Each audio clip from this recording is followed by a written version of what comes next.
North Carolina lawmaker is catching some heat for something he posted on social media that makes it seem as though President Barack Obama is being talked down to by Benjamin Netanyahu. Let's take a quick look at what Michael Special, I think that's how you pronounce his name, posted onto his Facebook page. All right, so this conversation obviously never took place. But if you look at this meme, it looks as though Benjamin Netanyahu is telling Barack Obama, look, you Islamic son of a bitch, unless you give all your land back to Native Indians, I believe refer to them as Native Americans, don't pretend to lecture Israel or Israelis about our borders when you can't control your own.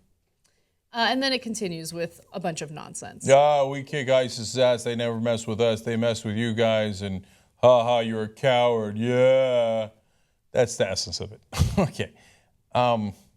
Israel doesn't bomb ISIS. We bomb ISIS. So actually, we're much tougher against ISIS because we've gone on over 2,000 bombing missions over ISIS. So you might want to get your facts straight on that. Number two, ISIS might not come after Israel because they're not the ones bombing them. We are, right? Besides which, the people that ISIS actually goes after are the people that are living right next to them, which are generally Shiites, Kurds, etc. So what exactly does the Obama administration, and Obama specifically, need to do in order to support Israel more than they already do? Right? So I don't understand. Are right-wingers upset with Obama because he had the audacity to talk about, I don't know, not building more settlements in conflicted areas? Yeah. Because, I don't know, that leads to more hostility and conflict in the area? No, they don't care. So, look, let's talk about what Obama has actually done for Israel. And even Netanyahu has acknowledged, well, that was one of the greatest things that we ever got from America, is Iron Dome. Okay? Yes, thank you. And the defense forces, everyone involved in Israel's government said, thank you for Iron Dome because it protects them from Hamas's rockets. And it's done a great job of protecting them. So I think it's fantastic that we gave that to them. Obama did. And so it's great that they're protected that way. Perfect, right? Okay, now furthermore, has he cut any funding from Israel? Of course not, right?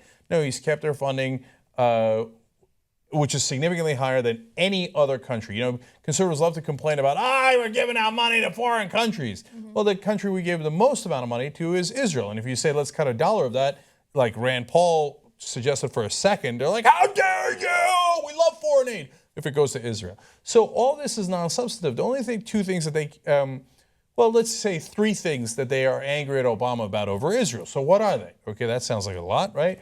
One, he said, hey, I want to help you get to peace. If you keep building settlements, that's going to decrease your chance of getting to peace. Mm-hmm. So I'm trying to help you by saying don't do that, right?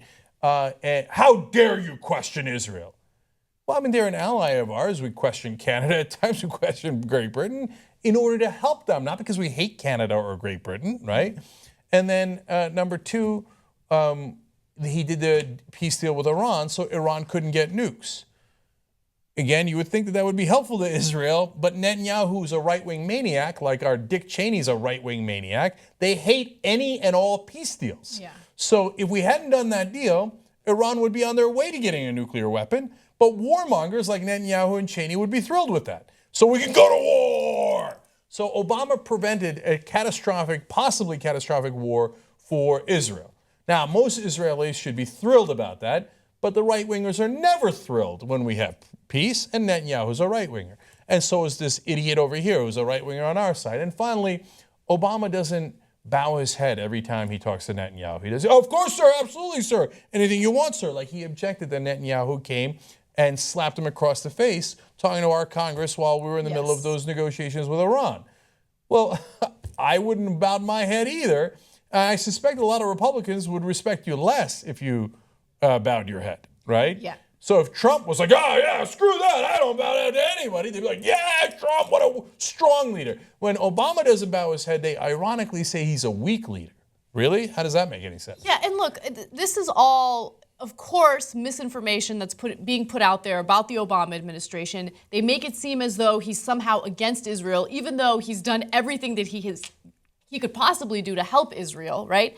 And for me, the worst part about it is painting Obama as this weak, Islamic, like Muslim terrorist, right? When in reality, that's like the furthest thing that he could possibly be. Okay, you Islamic son of a bitch. How is Obama Islamic? You know that 1/3 of Americans think that Obama is a Muslim. And it's Over because half of Republicans believe that. over half of Republicans believe he's a Muslim. 1/3 of Americans in general believe Obama is a Muslim. Obama's not a Muslim, but the reason why these people are misinformed is because you have these clowns like this North Carolina lawmaker spreading this misinformation about him. And it pisses me off to no end, especially when you consider the fact that American tax money goes toward Israel in order to support them in ways like Iron Dome, right? And it should, right? Because you want to protect people, they're our ally, and that's totally understandable. But how much more do we need to do in order to prove that we support Israel? This is a non-issue that Republicans keep bringing up that drives me crazy.